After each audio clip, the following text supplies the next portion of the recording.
Hey y'all, Plaidman here. So welcome to 2025. Been reading stuff, been listening to stuff. There's a lot going on, and it's so interesting. There's so much going on, and so many people are talking about it that it's very interesting. Because in the process of reading the book that I'm talking about, which is The Next Millionaire Next Door, I already did a review on The Millionaire Next Door. This is, I guess, a follow-up, a more of an updated, a cleaner version, a little bit more precise update sequel to Millionaire Next Door. And I liked it.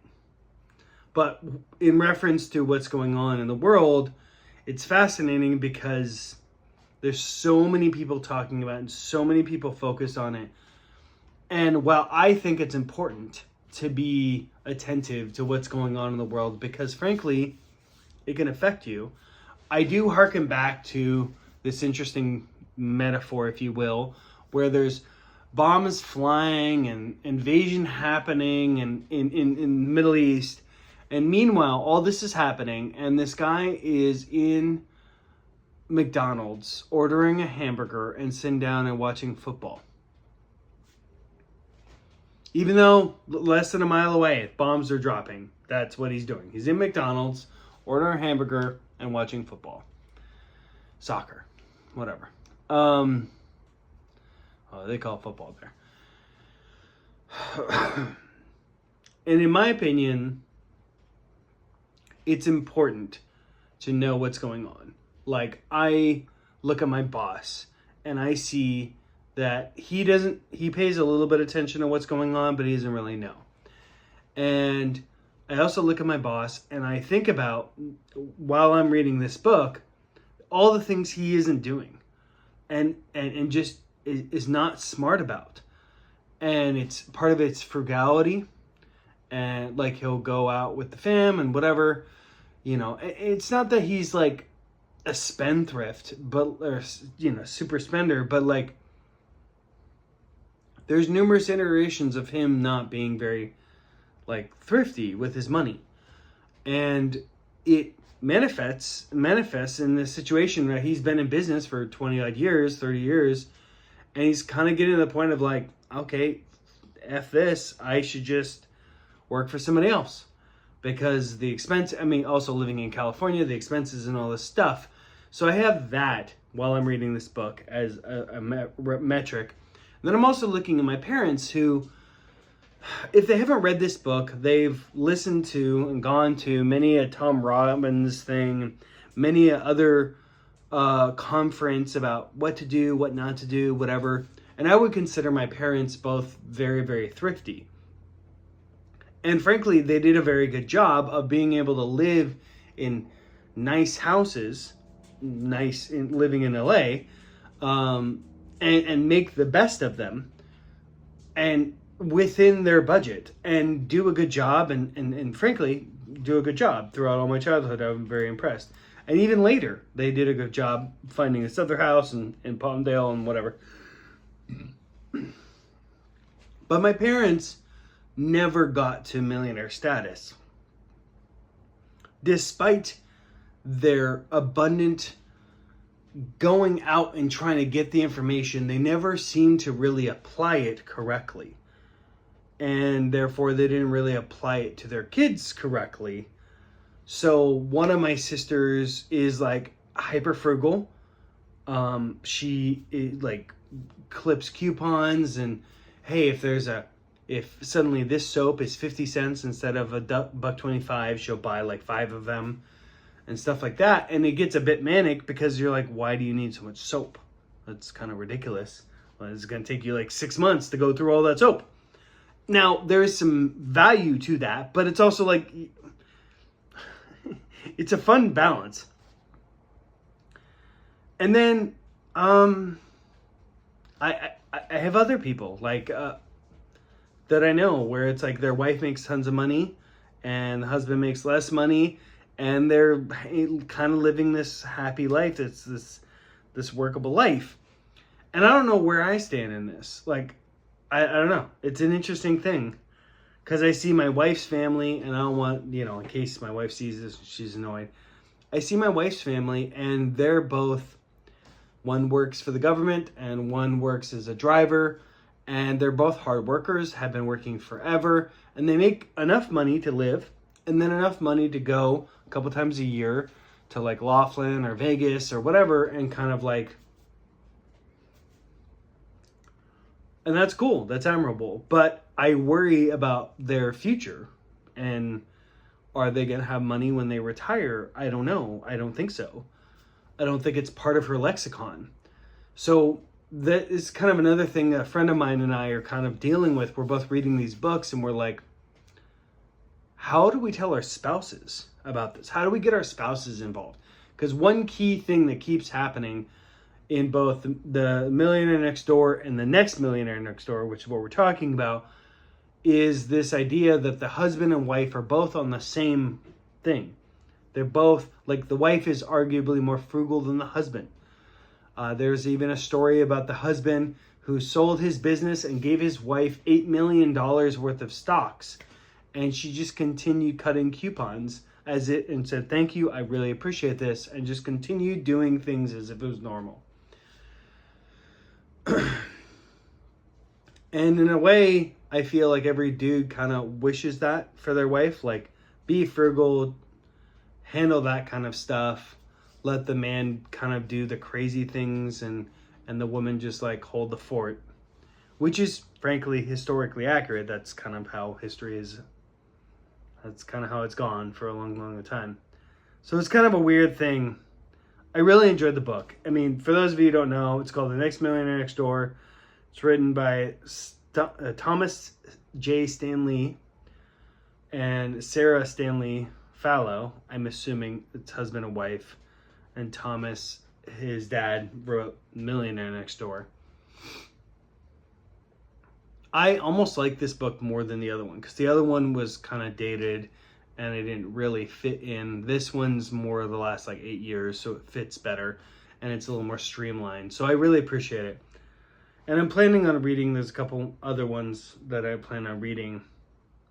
But I'd suggest this. I mean, my favorite book is The Richest Man in Babylon. This is a little bit more concise, a little bit more poignant, a little more relevant. Richest Man in Babylon is a great foundationary thing that you should have your kids read, just period. Have them read it a couple times throughout their childhood, once every couple years, to let it really settle, because there's like solid things in there that are just so important. So in general, this is a good book. I highly suggest it to anybody. I listened to it, and I was pushing through because I was trying to get it finished so that the people, because I'm watching it on Libby or listening on Libby, and there's like 5 people waiting, and I'm like, okay, I'm just gonna listen. I'm sorry, I'm hurrying. Oh my god. And it's good. It's good. It makes you want to be a better person. And I want to finish with this wonderful thing. I'm working on this house. We're building a fence in Pasadena, and 2 of the gate pieces are on the front lawn, and I'm spray painting them to whatever, and then we're gonna put stuff on them. And the gardener shows up, and I was like, hey man, sorry, I gotta spray paint this, can you work on the backyard first? He's like, yeah, no problem. Cool. So he works in the backyard, and I'm still like spray painting, like next step, but I'm kind of, it's dried now, and I need to move them, but my boss isn't there, so, and it's a 2-person thing. Anyways, so I asked the guy, because I'm in his way, and I was like, hey, would you mind helping me move these so I'm out of your way? No problem, really nice about it. So he helped me move it. Took like, 1 minute of his time. But then in the process, I asked him like, hey, how long you been doing this? 40 years. What's going on? Like, are you planning on retiring? Yada, yada, yada, whatever. And he was super nice about it. And what he told me was fascinating. He is the perfect example of the next millionaire next door. So he's been doing this for 40 years. I don't know how old he is. He looked like he was 55, 60. So let's just say he's been doing it since he was like 15. And he's from El Salvador. He has a ranch in El Salvador. He has a home near the Rose Bowl, is what he said. That's where he currently lives. I guarantee you that's not a cheap house. Even if it was in the cheap part, it's probably an $800,000 house. Okay? Then he's got 3 houses in Arizona that are all rental properties. So effectively, he could, and he was saying, yeah, he gets like $8,000 to $10,000 a month on just those rental properties. And he's planning on retiring the next year, and his wife also works. And he's planning on basically going back to El Salvador and living there.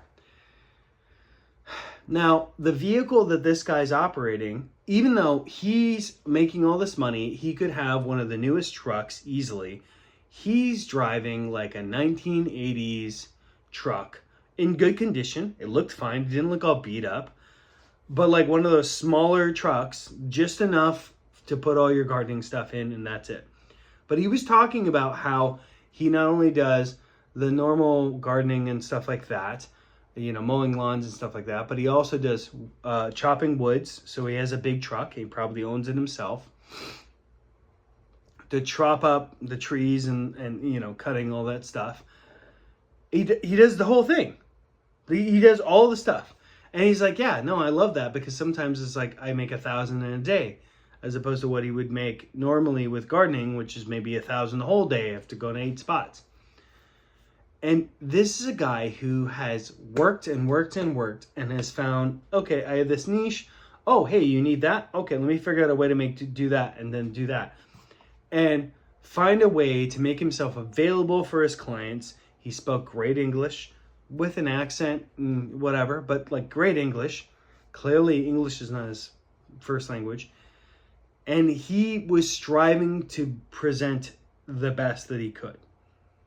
And for all intents and purposes, him and his wife can retire. I don't know if he had kids. Presumably can retire in El Salvador with, like, you know, I don't know how much they have saved, but they making $8,000 to $10,000 a month on the rentals in Arizona. And if they go to El Salvador, they can rent a place in Pasadena.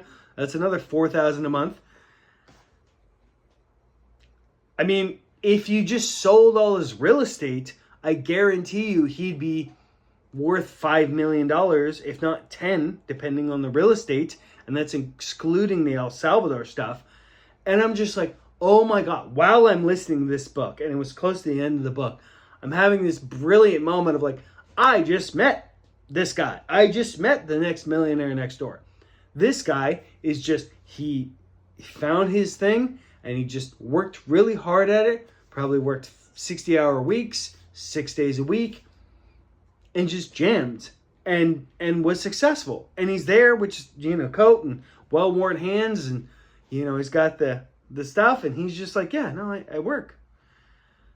And I had so much admiration for this guy because he just worked and he found his niche and he just did that. And I feel like that's being lost a little bit. And frankly, I feel it myself because I wonder, like, okay, there are things that I want to do, but I also want to do this, and I want to do this, and want to do this. And I know that there's value in just pick a thing, do that, expand from there. So I'm juggling with this, and I'm 37. Like, I shouldn't be juggling anymore. I should have been doing this in my 20s. I messed up. So for those of you who are in your 20s, find a thing and just do it. For those of you in your 30s, I can't really speak other than the same concept. I'm working on doing that myself. My wife is trying to help me, like, pick a lane. So I've been narrowing my lanes down. I'm down to like 2, maybe 3. Anyhow, great book. I love it. Plaid Man loves it. Like, you should definitely read it. Read it multiple times. Yeah. That's it for now. Plaid Man out. Bye-bye.